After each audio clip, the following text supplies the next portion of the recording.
Hello guys, Uma Tanmoy lifestyle পেজে সবাইকে স্বাগত জানাই। আমি উম্মা জান চলে এসেছি আরেকটি নতুন রেসিপি ভিডিও নিয়ে।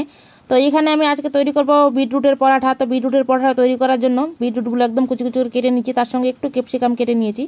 তো কড়াইয়ে তেল গরম হয়ে গিয়েছিলো, তেলে একটু জিরা ফোড়ন দিয়ে ক্যাপসিকাম আর বিটরুটটা দিয়ে দিলাম। দেওয়ার পরে হালকা ভেজে নিয়ে তারপরে দিয়ে দিলাম একটু গোলমরিচের গুঁড়ো, স্বাদ মতো লবণ আর একটু লঙ্কা গুঁড়ো।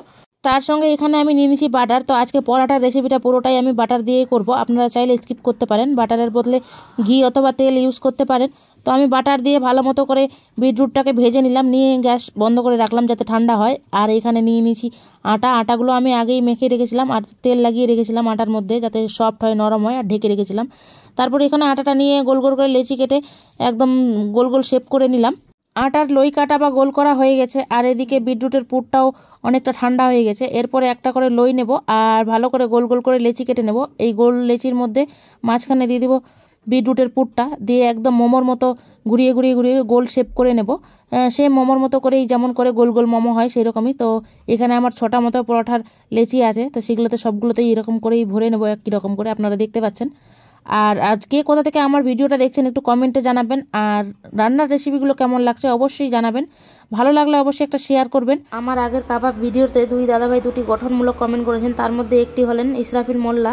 ইনি বলেছেন এই রান্নাটি আমাকে শেখাবে, আমার হেব্বি লাগে। আর একটি মুর্শিদ আলী দাদাভাই, মুখে জল চলে এসেছে, সে কিন্তু ট্রাই করব বাড়িতে। তো অসংখ্য ধন্যবাদ কমেন্টগুলি করার জন্য। সমস্ত লেচিতে পুর ভরা কমপ্লিট। এবার আমি একটা করে লেচি নেব আর অল্প করে আটা ছিটিয়ে হালকা হাতে বেলে নেব। আমি একটু বেশি প্রেস করে দিচ্ছি, তাই পুরটা বেরিয়ে এসে লাল লাল হয়ে গেছে।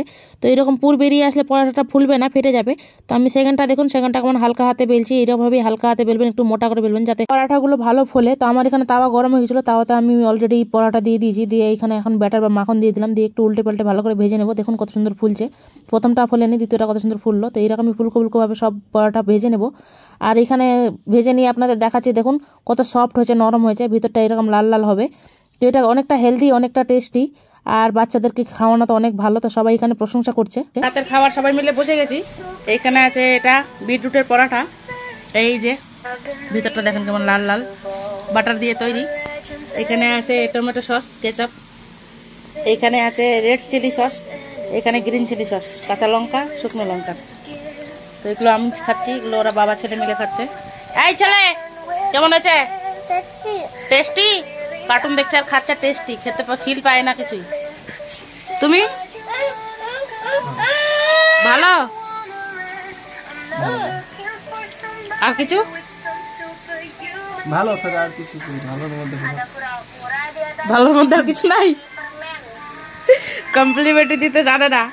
তো আজকে একটু বেশ নরম নরম হয়েছে বাটার দিয়ে করাতে। এই ছিল আমাদের আজকে রাত্রের ডিনার। তো আপনাদের কি হয়েছে কমেন্টে জানাবেন। সবাই ভালো থাকেন, সুস্থ থাকেন, সাবধানে থাকেন। Good night Ayaan, good night, good night, good night. ওকে।